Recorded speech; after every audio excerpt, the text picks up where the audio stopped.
Hey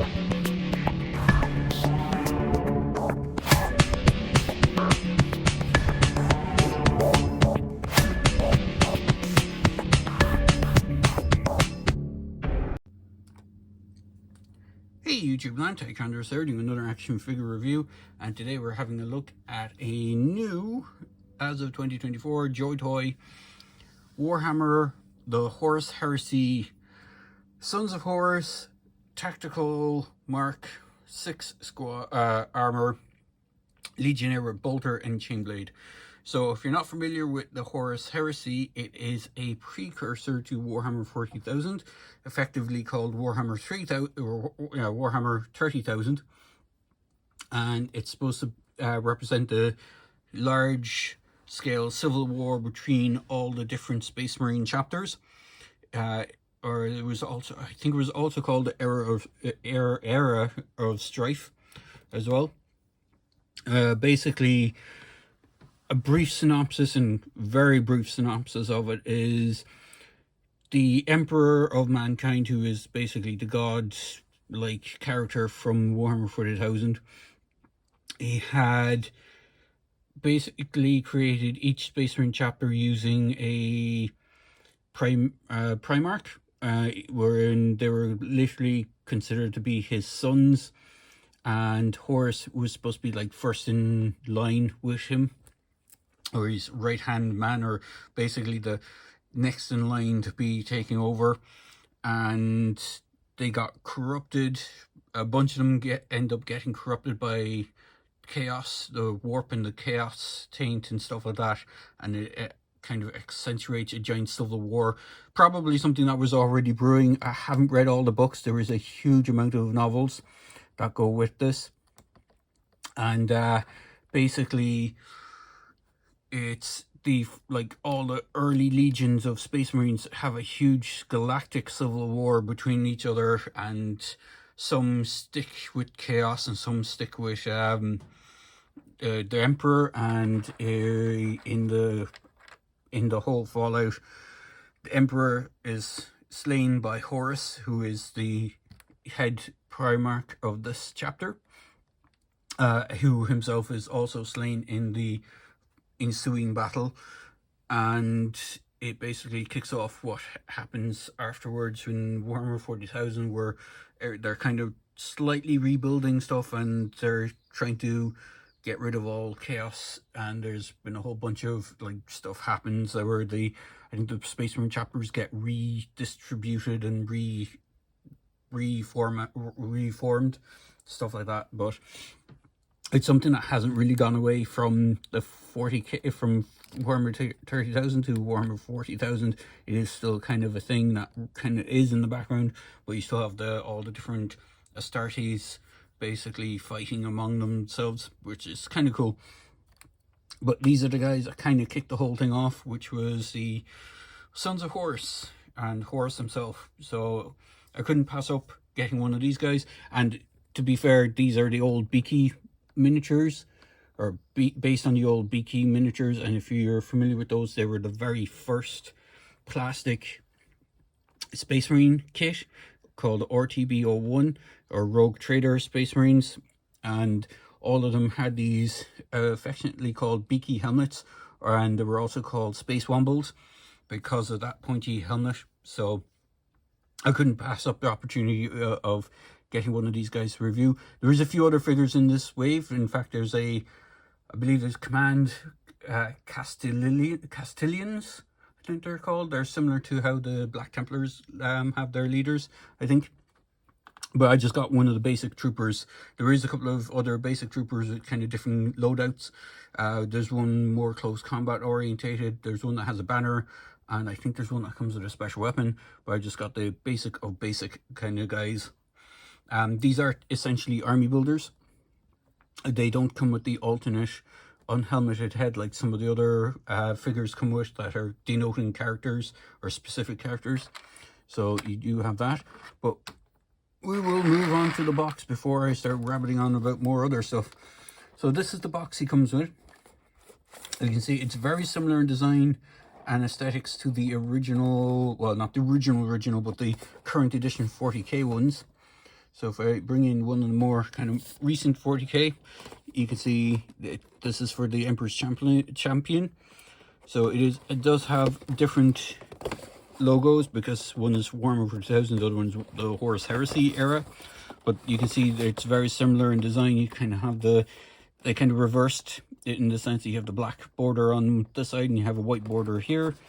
Obviously these are both supposedly in scale with each other, although I don't have this guy to hand.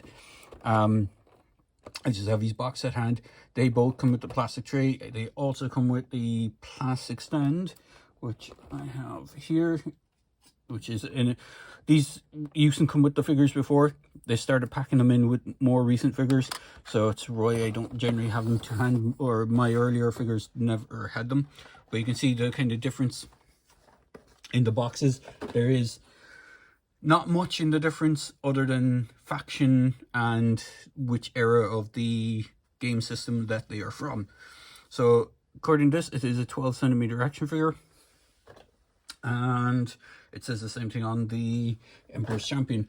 I do know that people have said that these guys are slightly taller than a regular Primaris Space Marine, and we will have a look at that when we get into it, which we shall be doing momentarily. So we're going to go through his accessories. He's mainly his weapon accessories first. So he only comes with 2 accessories. He comes with this really cool retro bolt gun, which has the chain blade attachment, which is the main reason I went for this guy. The other ones I think had just a standard bolter without the chain blade, and there's one I think that has a bayonet, but I just love the look of the chain blade. It just looks pretty lethal and pretty cool. Do these guys have the removable? They do have the removable magazine. They don't have sculpted ammunition though, unlike some of the other ones. I'm not actually even sure if he's bolt pistol. Yeah, the bolt pistol has the removable magazine as well. Actually, I hadn't tried that to see if it does, but you can see he comes with a bolt pistol. Now, the only thing he doesn't come with, obviously, is a chainsword. But if you have a kind of standard Astartes style chainsword, this is, I believe, off one of my Ultramarines. I think it's off the Ultramarine Sergeant, because it's the black casing. You can just throw one of these in his hands and it doesn't look too bad, because it matches up reasonably well, even though the 30k style chainswords I think were different. I think they had the open chain that went all the way around, as opposed to these more kind of slightly modern ones. But if you're not a complete, if you're not too fussy about it, you can get away with it, and he will look reasonable with one of those. So the only other kind of accessory that he does come with that is kind of a accessory as opposed to extra hands is he comes with this pistol holster. So he comes with 2 versions of this. So he has one where it has the pistol handle here, so it denotes that the pistol is in the holster, and then you have one that is an empty pistol holster where the pistol has been removed. I still think it could get away with not having the extra one and just have this as a clip-in piece, similar to how they do these. Just have it clip in to the holster part. It would probably make it way easier, and they could then focus on adding extra other stuff to the figures. But that's just my 2 cents on this. We will bring in Mr. Tape Measure to see how big he is, or how tall he stands. And I think I'll do the comparison first before I go through his extra hands. So for his height, because his backpack is the highest part of him, he does stand just around, as I say, 12 centimeters, a little bit nearer, closer to 13, and he's around the 5-inch mark. So if I bring in one of my older figures, now this is one of the first gen Chaos Space Marines, and the reason I'm bringing him in, if you're not familiar with the Chaos Legions and the Black Legion, here's a little history lesson for you.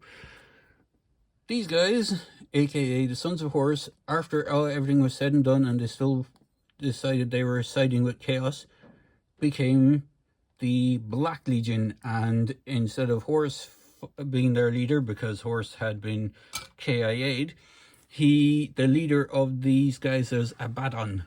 And they are bringing out an Abaddon figure, but it's not this style version. It is actually the version from Horus Heresy. So they are actually doing a Horus figure himself, and it looks phenomenal, and it's going to be like that big, which you can't see over there, but like it's going to stand as high as any of the Primarch figures, and the Primarch figures, if I just bring my hand in, kind of stand, I think, about nearly this high above a standard figure. So sorry about the crunchy sounds as I move the camera, but these guys are essentially what the Sons of Horus became. So the current in 40k, the current guys are the Black Legion. You can even see some of the similarities between this armor set. You got the spiky shoulder pads and kind of more bulky knees where they don't have the actual double knee joints. Oh, they do have double knee joints. We'll get into his articulation in a minute, but it's just the way the armor plate is done. It doesn't have the knee specific cover. So if I bring this guy back in, you can see this guy is around the 13 inches, but from head to head, if I do it this way, you can see this guy is a good bit over, head-wise, over this. Now, you can just argue that, you know, people are different heights and different sizes. Not everyone is the same height, so you could do it that way. But it is a bit kind of noticeable when you have an entire army of these guys that are like shrimps. These guys are essentially supposed to be the same height, and things get even more muddied if I move this guy aside and I bring in a Primaris. This is one of the more recent Primaris. This is the Dark Angel. I can't remember, he has a name. Well, I can't remember his exact name. But again, if I bring in the tape measure just for something a bit more level, you can see this guy is taller than a Primaris. Now, Primaris Space Marines essentially should be this high. So the whole idea behind the Primaris, they went through something called the Rubicon, and they basically made them taller, stronger, better than a standard Space Marine. So, and these guys are ancient Space Marines in the sense that, like, Horus Heresy took place hundreds of years, so there's like a good 100-year gap between these things, and these guys should actually technically be taller. And then you make it even weirder again. Now, I don't have any of them to hand, but like, these guys are supposed to be 1/18 scale, which is about the same size as a G.I. Joe figure or a Star Wars figure. So scale wise, they do kind of scale up, because they're supposed to be like between 7 to 8 foot tall genetically enhanced superhumans, and these guys are supposed to be 10 foot tall genetically enhanced superhumans. So you have that kind of whole size difference between them. But it is what it is. I can't complain too much. I know I sound like I'm griping on it. I know people have been fairly vocal about the whole scale differences.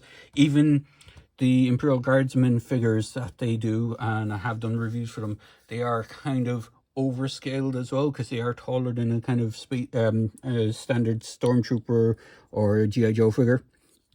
So it should be noted that in the box, this is a separate piece, but it is part of him. It's not really an accessory.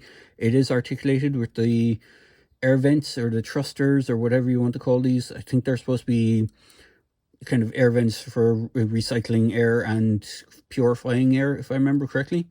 It is a part of a power pack as well, but I think it also, you know, helps with cleaning out toxins and stuff that are in the atmosphere, as does the helmet, but I think it all kind of works side by side. He does have the more newer style arm joints, so his shoulder pads are actually on a smaller kind of a rubber material that helps them move around. The older way they did this on these particular guys is there is a dumbbell joint that would attach in here onto the shoulder, and it was notorious for falling off or just being knocked off easily enough, so they redesigned them. But the arm can go all the way around, can move out that much, does have a bicep swivel, does have double jointed elbows, does have a swivel in the wrist. It is a dumbbell style wrist, so you have like a bit of movement on it. He has trigger finger and a grasp hand for his bolters. He does come with double punching hands if you want them. You have left and right punching. You have a right and left pistol grip hand, and then he only has the one left outstretched kind of barrel gripping hand, or for the bolt pistol, and then he has two normal grip hands that are more suitable for the chain swords or sword-like weapons, or anything that has a kind of smaller kind of grip to it. So you do have that. He has double jointed waist, so you have a joint at the armor cut here, and you have a joint at the base of the waist, so he has some good range of movement. His head is on a ball joint, so you get some good range of movement on that. His legs can kick forward. He does have the double jointed knees. You just have the knee padding instead of like a knee plate for that extra piece. He does have that thing that will move out of the way if you need it. He can't really do the splits because his legs will hinder it. He does have a thigh swivel. He does have the rocker joint ankle. He does have the peg hold, and he does have the toe articulation. So they do retain pretty much nearly all the articulation of the standard Space Marines. He does have this grenade as well, which is removable, but I would stress being careful with it. It is on a small peg, so if you do pull it too heavily, it could snap that peg, and you'd be left with a section where you can't put that grenade back on. You do have the Sons of Horus symbol on his right shoulder pad, and then obviously he has the studded shoulder pad on the left. So they do have other figures, or other chapters, I should say, or legions, as they were called before they were called chapters. And the other chapter or legion that they have is the Imperial Fists. Now, I'm not a big fan of Imperial Fists. There's nothing wrong with them. It's just I'm not a big fan of the bright yellow color scheme. I prefer this kind of almost, I know, off teal. I'm not sure what color you'd call this, but it's like a greenish teal kind of color. I always thought that was kind of cool look for the Sons of Horus. The difference being the Sons of Horus figures have the Mark 6, was it Mark 6 armor? I believe that's what it was. Does it say? Yeah, Mark 6 armor. And I believe the Imperial Fist ones are based on the Mark 3, I think, or Mark 4. It's a different armor setup. It looks more... I love the look of its armor, so I'm hoping that they'll do other chapters in it. It has a very knight look to it. It has a very kind of steel plate, or Brotherhood of Steel almost kind of look as well, where the helmet doesn't have the beaky head. It has more kind of a knight look to it, which is the best way I can describe it. It has like a big face plate kind of thing, and it has rivets all over it, as opposed to just the rivets on the shoulder. It's like rivets on the knees and has extra detailing around it. It looks really cool. If I can, I might throw a picture of it in here somewhere after my description. But it is a cool look to the Space Marine suits, because basically these guys are kind of, I wouldn't say they're precursors to the stuff that's in 40k, because they still use this armor all the way through up to 40k before Primaris became a thing. But like the original Mark 1 Thunder armor was part of the Horus Heresy, and I'm hoping we'll get some figures based on that armor. It'd just be a cool look to see all the different armor variants from across the kind of different timelines. It would be nice to see. So all in all, it is a cool figure. I do recommend picking them up. I managed to pick this chappie up from Locker Toys, or well, it used to be called Locker Toys, it's now LT Cave. And because I hadn't used it in a while, and I had some of the, you know, whenever you buy something, they give you bonus points to throw against a new figure.